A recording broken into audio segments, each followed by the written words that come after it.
नमस्कार। सबसे पहले तो ट्रेंड हरियाणा के सभी दर्शकों को मेरा नमस्कार। लेकिन पानी की कमी की वजह से अगर 10% भी कमी होगी पानी की शरीर के अंदर तो मौत हो जाती है, चाहे इंसान है चाहे पशु है। किसान भाइयों, हमने दोनों खड़ों को मिलाकर प्रयोग करना चाहिए। कई बार किसान कहते हैं जी खाते नहीं, इसमें तो जलसी आती है, बगैर सोचे समझे खिलाते रहते हैं, जिस पशु से ही 50,000 रुपये का 40,000 रुपये का एक साल में नुकसान हो जाता है। उसको मार्केट में लेके जाओगे तो आपको 2.5 लाख का कभी बिक सकता है। दूध उत्पादन लेने के लिए पशुओं से 4 चीजों की आवश्यकता होती है। हमें आर्थिक लाभ के लिए ज्यादा दूध उत्पादन कि पशु के लिए जो गवर्नमेंट सुविधा दे रही है, लोन दे रही है, सब्सिडी दे रही है, तो वो कैसे दे रही है। ट्रेंड हरियाणा देखने वाले सारे दर्शकों ने करण गिल की ओर राम राम। दोस्तों, आज पहुंचे हम नरवाना शहर में। यहाँ पे आज मिले हम डॉक्टर राजिंदर सिंह चौगन, जो लोहा यूनिवर्सिटी में डायरेक्टर रह चुके हैं। डॉक्टर साहब से मिलने का क्या उद्देश्य है हमारा, आज इस वीडियो में आप पूरा देखिएगा। डॉक्टर साहब से हम पूछेंगे पशुपालन से रिलेटेड, भाई किस तरह के पशु हमने रखने चाहिए, उनका रख रखाव कैसे करना चाहिए, और उनमें जो आने वाली बीमारियां हैं उनसे कैसे रोकथाम की जा सके। और कई भाइयों के कमेंट रहे हैं कि पशु के लिए जो गवर्नमेंट सुविधा दे रही है, लोन दे रही है, सब्सिडी दे रही है, तो वो कैसे दे रही है, वो भी हम इसमें बात करेंगे। तो डॉक्टर साहब नमस्कार। नमस्कार। सबसे पहले तो ट्रेंड हरियाणा के सभी दर्शकों को मेरा नमस्कार। और जैसे करण सिंह ने पूछा है कि किसानों के कई तरह के सवाल होते हैं, जिसमें पहले तो ये बताते हैं कि भाई हम किस तरह के पशु पालें, उनकी खुराक का ध्यान कैसे रखें, बीमारियों से बचाव कैसे रखें, और अगर वित्तीय सहायता की आवश्यकता पड़ती है तो वो कैसे प्राप्त हो सकती है किसान भाइयों को। तो सबसे पहले बात करते हैं कैसे पशु पालें।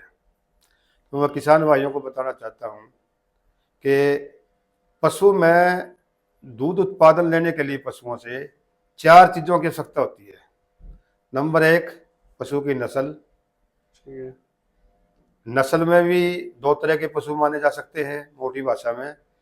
उसमें एक तो जो नस्ल के गुण हैं जो बाहर से दिखाई देते हैं वो कैसे हैं, दूसरा उसके दूध के गुण कितने हैं दूध उत्पादन के, और तीसरी बात आती है पशुपालन में कि प्रथम ब्यात की कम से कम आयु, हमारी कटड़ी बछड़ी कम से कम उम्र में आके नया दूध हो ले और पहला बच्चा पैदा कर दे।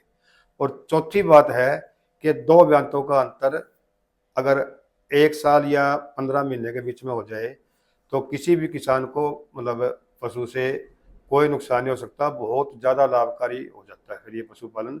हर आदमी जिसके पास में ये गुण मूल्य मौजूद होंगे वो कितने भी पशु रखेगा वो लाखों रुपए कमाएगा हर साल तक। अब बात आती है गुणों की, बात आती है गुणों में दूध के गुणों की बात कर ले हम, जिसकी वजह से पशु की मार्केट में वैल्यू भी होती है।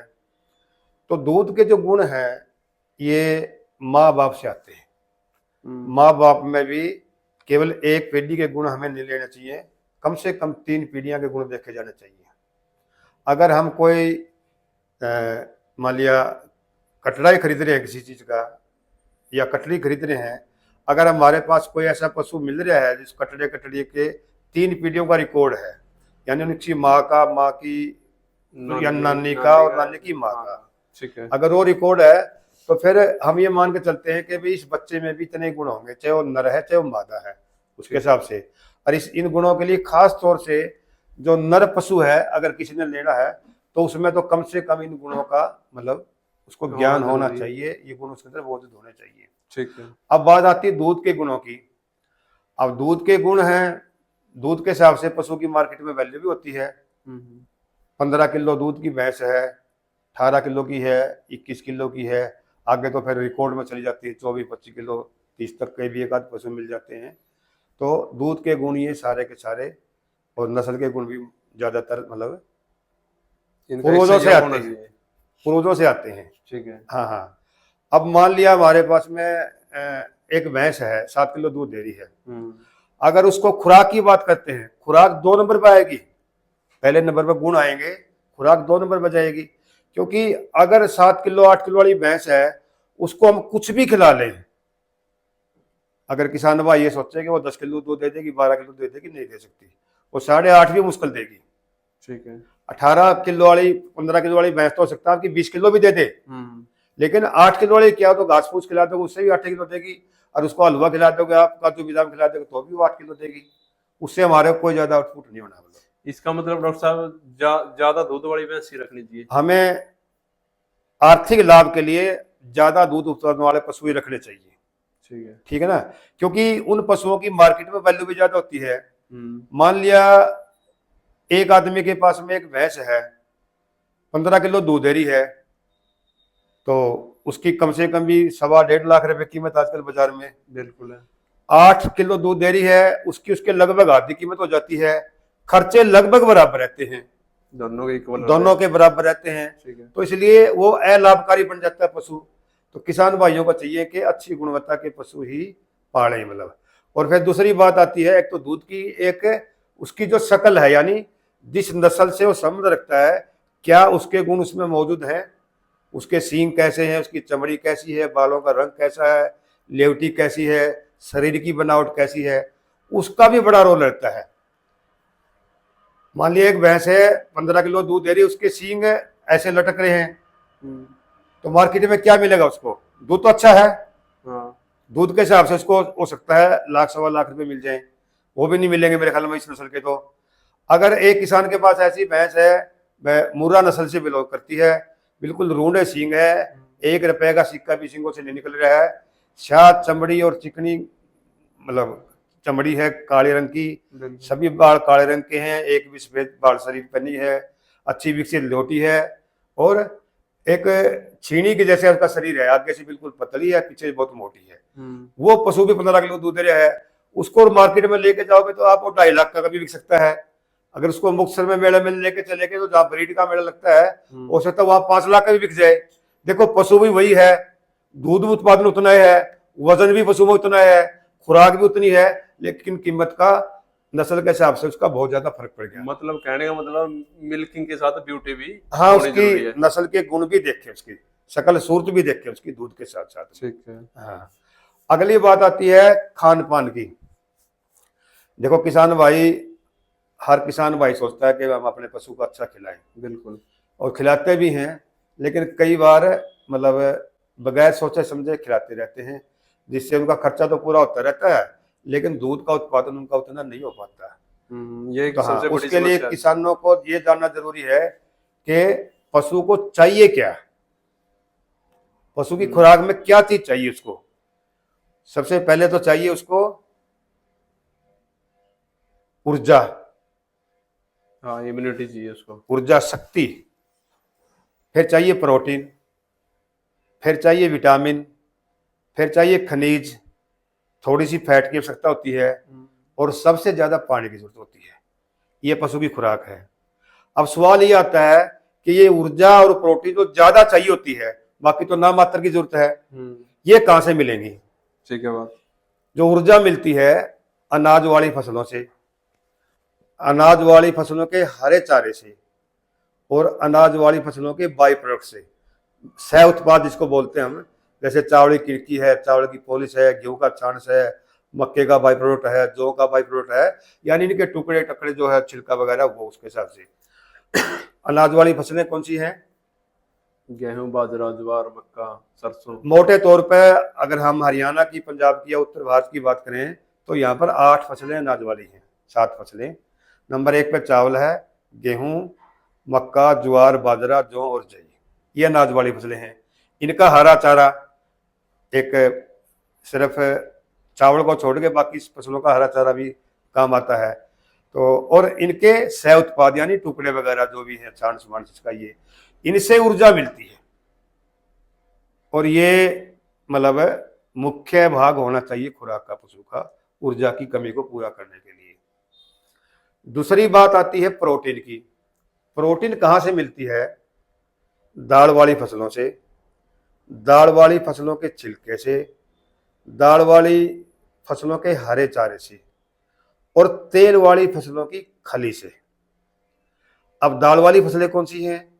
वो सभी दालें जो इंसान खाता है, चना, मसूरी, मूंग, मोठ, सब कुछ जो भी खाता है, मतलब अरहर वगैरह। और कोई भी फसल वैसे जिसका दाना फोड़ने के बाद में पहली बार 2 हिस्सों में बंटता हो, उसको दाल वाली फसल बोली जाती है। पता नहीं है, जैसे बरसीम है, बरसीम दाल वाली फसल है। अच्छा। ग्वार जो है ये दाल वाली फसल है। डेंचा जो है ये दाल वाली फसल है। लोबिया जो है ये दाल वाली फसल है। मेथी भी दाल वाली फसल है। उसको फोड़ के 2 हिस्से होते हैं उसके भी। वैसे तो अगर आप मूंगफली को तेल वाली फसल में गिनते हैं, लेकिन मूंगफली को भी अगर आप फोड़ते हैं तो दाने को, उसके भी 2 हिस्से होते हैं। तो वो भी एक दाल वाले भी है, और उसका जो तेल है वो मतलब वो भी उसमें आता है। खड़ वाली इस हिसाब से भी इसको काउंट कर सकते हैं फसल को। तो इन फसलों से या इनके हरे चारे से हमारे को प्रोटीन मिलती है। ठीक है। तो मुख्य रूप से कोई भी राशन हम तैयार करते हैं तो उसमें बड़ा हिस्सा इन दोनों का ही होता है।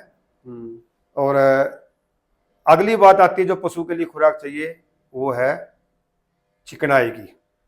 चिकनाई पशुओं को बहुत कम मात्रा में चाहिए होती है, और इतनी ज़्यादा आवश्यकता भी नहीं होती है। केवल उन पशुओं को मतलब चिकनाई वाली चीज़ें, तेल वगैरह दिया जाता है तो बहुत ज़्यादा दूध उत्पादन करते हैं। मतलब उनकी खाने की क्षमता तो कम हो जाती है, तो कुछ ऊर्जा की जरूरत, प्रोटीन की जरूरत है, हम तेल के द्वारा उसकी पूर्ति करते हैं मेरे हिसाब से। तो ये आम 10-15 किलो दूध तक भी, 18 किलो दूध तक भी पशु को तेल देने की बिल्कुल आवश्यकता नहीं है। और क्योंकि 2% फैट की जरूरत ही है, 2% अनाज वाली फसलों में, और ये दाल वाली फसलों में जो है उसको चिकनाई आसानी से मिल जाती है।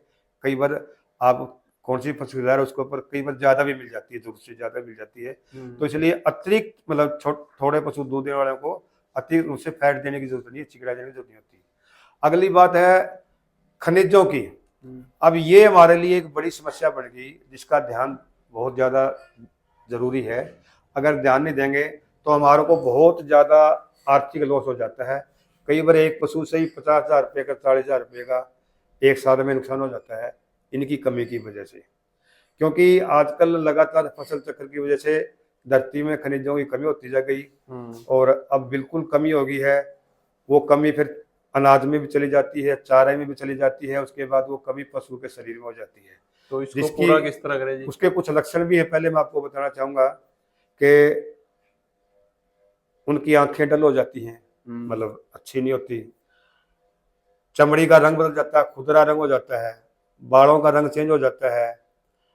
पशु जब चलता है तो अगर आप उसके पीछे पीछे चल रहे, आपको आवाज आएगी हड्डियों की, मतलब चटक चटक करने की। ठीक है। हाँ, तो उसकी हड्डियां कमजोर हो जाती हैं, खुर कमजोर हो जाते हैं। पशु गर्मी में नहीं आता, गर्मी में आता है तो गर्भ धारण नहीं कर पाता, या फूल दिखाने की समस्या बढ़ जाती है, जेल डालने में समय लग जाता है, दूध का उत्पादन काफी हद तक घट जाता है। तो ये हमारे सामने एक बड़ी चुनौती है। इसका हमें जरूर से जरूर ध्यान देना चाहिए, इसके बारे में भी हम बात करेंगे। और अगली बात है विटामिन की। आमतौर पर ये जुगाड़ी करने वाले जो पशु हैं, इनके पहले पेट में विटामिन बैक्टीरिया पैदा कर देते हैं, जिसकी वजह से हमारे को इनको बाहर से देने की जरूरत नहीं होती। अगर जैसे विटामिन ए है, हरा चारा पशु को मिल जाता है, जिससे रोशनी पे भी असर पड़ता है पशु के, तो वो हरे चारे से उपलब्ध हो जाता है। विटामिन डी धूप से मिल जाता है। बहुत कम आवश्यकता में हमारे को दूसरे विटामिन देने की जरूरत पड़ती है। बहुत ज़्यादा दूध देने वाले पशुओं के लिए एक अलग बात होती है। तो फिर बात आती है पानी की। पानी इन सब में सबसे महत्वपूर्ण है। ठीक है। क्योंकि पशु का 80% हिस्सा जो शरीर का वजन का, वो पानी है। पशु बगैर खुराक के 10 दिन, 5 दिन और ज़्यादा दिन भी जिंदा रह सकता है, लेकिन पानी की कमी की वजह से अगर 10% भी कमी होगी पानी की शरीर के अंदर, तो मौत हो जाती है, चाहे इंसान है चाहे पशु है। ठीक है। तो पानी बहुत ज़्यादा ज़रूरी है। इसका दूध उत्पादन पे, पशु के स्वास्थ्य पे बहुत बुरा असर पड़ता है। अब गर्मी का मौसम आ रहा है किसान भाइयों, आज 6 तारीख है अप्रैल के महीने की। आज जो पशु 10 किलो दूध दे रहा है, अगली 6 तारीख को मई को उसका दूध आमतौर पर घटकर 6 किलो पे आ जाएगा। इसका सबसे बड़ा कारण क्या है? पानी की कमी हो जाती है। क्यों? हरा चारा भी खत्म हो जाता है। अगर हरा चारा थोड़ा बहुत उपलब्ध है, उसमें भी पानी की कमी हो जाती है। बिल्कुल। बाकी सारे और भी चीजें जो है उनमें सभी में पानी कम हो जाती है। और पानी की जरूरत पशु की है सर्दी की बजाय इस टाइम में 5-7 गुना बढ़ जाती है पशु की जरूरत पानी की। तो इस जो ही टाइम गर्म हवा आएगी तो जैसे इंसान दिसंबर जनवरी के महीने में 1 या 2 गिलास मुश्किल से पीता है और अब मई जून के महीने में 15-15 गिलास पी जाएगा, ऐसी ही जरूरत पशु की भी है। अगर पशु को जितना पानी चाहिए और दिन में जितनी बार चाहिए और ताजा पानी मिल जाए तो पशु के दूध के उत्पादन पर, जैसे मैंने कहा है 10 की जगह 6 किलो का दूध आ जाएगा 1 महीने के बाद मार्च से, तो उतना असर नहीं पड़ेगा। असर तो गर्मी का थोड़ा बहुत जरूर पड़ेगा लेकिन बहुत कम पड़ेगा। हो सकता है आपका 1 किलो दूध कम हो जाए। बहुत मोटा नुकसान पानी कमी की वजह से हो गया। इसमें एक कई बार किसान भाई गलती भी कर जाते हैं, वो तालाब में लेके उसको कहीं पानी पिलाने के लिए, या उसने घर के अंदर होदी बनाई हुई है पानी की। अब पानी तो सुबह शाम आता है गांव में या सप्लाई में, वाटर सप्लाई में जहाँ भी। अब सुबह आपने होदी में पानी भर दिया, दोपहर तक तो गर्म हो जाएगी वह। बिल्कुल। पशु ने अगर 50 किलो पानी पीना हो जीने के लिए सिर्फ 10 किलो पिएगा और जिसकी जिंदगी तो बच रही है लेकिन जो दूध पैदा करने की क्षमता थी वह कम होगी उसकी। बिल्कुल ठीक है ना। तो इसलिए कोशिश ये करनी चाहिए कि होदी भी ऐसी जगह बनाए जहाँ छाम हो और तापमान का उस पर असर ना पड़े। गर्मी सर्दी में अगर छाम में रहेगी वह तो दोनों टाइम में सीजन में बढ़िया रहेगा उसका। सर्दी में भी कई बार बहुत कम पानी, ज्यादा ठंडा हो जाता है तो पशु उतना नहीं पी पाता, वहां भी पशु के दूध उत्पादन पर असर पड़ जाता है कई बार। स्वास्थ्य में भी तो वहां भी ताजा पानी होगा। तो पानी सबसे ज्यादा जरूरी है और किसी भी चीज की कमी को कुछ समय तक बर्दाश्त किया जा सकता है, पानी की कमी को बर्दाश्त नहीं किया जा सकता। ठीक है। अब जैसे मैंने बात करी थी, अगर किसी आदमी ने राशन घर पे बनाना है, हर किसान भाई को ये मान के चलना चाहिए बाजार में मिलने वाले जो चारे हैं पशुओं के, जो कैटल फीड कह के बत्ती वाले बगैर बत्ती वाले जो चारे बेचे जा रहे हैं, ज्यादातर मिलावटी है। और मिलावट के लिए वो चीजों का प्रयोग किया जा सकता है जो किसी भी सूरत में पशु के मुंह के अंदर नहीं जानी चाहिए। कोशिश करें कि अपना राशन खुद बना लें। हमारे पास में 8 अनाज हैं, दाल वाली फसलों का छिलका है, तेल वाली फसलें जैसे सरसों है, सोयाबीन है, मूंगफली है, बिनोड़ई खड़ है। तो इनमें किसी का भी आप खड़ का प्रयोग कर सकते हैं। 2 खड़ आप उसमें मिला सकते हैं, 2-3 टाइप के अनाज मिला सकते हैं, 2 टाइप का दाल का छिलका भी मिला सकते हैं। तो इस करके ये अपना संतुलित आहार तैयार कर लें और मोटे तौर पर लगभग 40-45% हिस्सा उसका डाल लें अनाज वाली फसलों का। कौन सी फसलों का? यहाँ पर 2 चीजें हैं, एक तो हमें खुराक चाहिए, एक कॉस्ट भी चाहिए उसकी कम से कम। उस समय में अगर जौ सस्ते हैं तो गेहूं को छोड़ दो, आप कम कर लो। मक्का सस्ता तो मक्का को ले लो आप, ज्वार सस्ती ज्वार को ले लो आप, चावल की किनकी ले लो आप, चावल की पॉलिश ले लो आप। यानी अनाज वाली फसलों में से जो भी फसल सस्ती है उसमें ले। इनमें लगभग बराबर के ही पोषक तत्व होते हैं, थोड़ा तासीर का फर्क होता है। जैसे बाजरे की तासीर गर्म होती है, गर्मियों में प्रयोग करते, जौ की तासीर को थोड़ी ठंडी बताते हैं, तो उसका ध्यान रख लें। बाकी इनमें जो भी फसल आपकी सस्ती है, और एक ये भी है जितनी ज्यादा फसल आपस में मिलाओगे, आप 2-3 में करोगे एक की जगह, उतना ही आपकी जो खुराक है पौष्टिक होती जाएगी, उतने ही खनिजों की पूर्ति भी साथ में बढ़ती जाएगी। ऐसे ही दाल वाली फसलों का छिलके की बात है, एक की बजाय 2 फसलों का छिलका ले लो आप। और जो खल है, खल भी कम से कम आप 2, जैसे हमारे इलाके में 2 तरह की खल मिलती है, एक बिनौड़े खड़ होती है और एक सरसों खड़ होती है। किसान भाइयों, हमने दोनों खड़ों को मिलाकर प्रयोग करना चाहिए। कई बार किसान कहते हैं जी खाते नहीं, इसमें तो जर्सी आती है, और जर्सी से थोड़ी उसको पानी में भिगो दोगे थोड़ी देर 2 घंटे पहले खिलाने से काफी हद तक दूर हो जाती है। और फिर पशु को एक बार आदत डाल दोगे आप, कोई दिक्कत नहीं है। आज से 15-20 पहले से बिनौड़े खिलाया नहीं करते, कोई भी बिनौड़े खिलाते थे, बिल्कुल खल केवल सरसों ही खिलाते थे। मैं किसान भाइयों को एक बात और बताना चाहता हूँ कि बिनौड़े की खल में से सरसों की खल में उसमें 25% प्रोटीन होती है बिनौड़े में, और उसमें 35% होती है, 1.5 गुना है। हमेशा सरसों की खल सस्ती रहती है। बिल्कुल हमें अपना आर्थिक लाभ भी देखना है, इसके लिए पशु का स्वास्थ्य भी देखना है। जो आमतौर पर किसान सरसों की खल दिखलाते हैं, उनके पशुओं का शरीर तो वैसे ही चिकना रहता है, काला रंग रहता है, क्योंकि प्रोटीन ज्यादा उसके अंदर।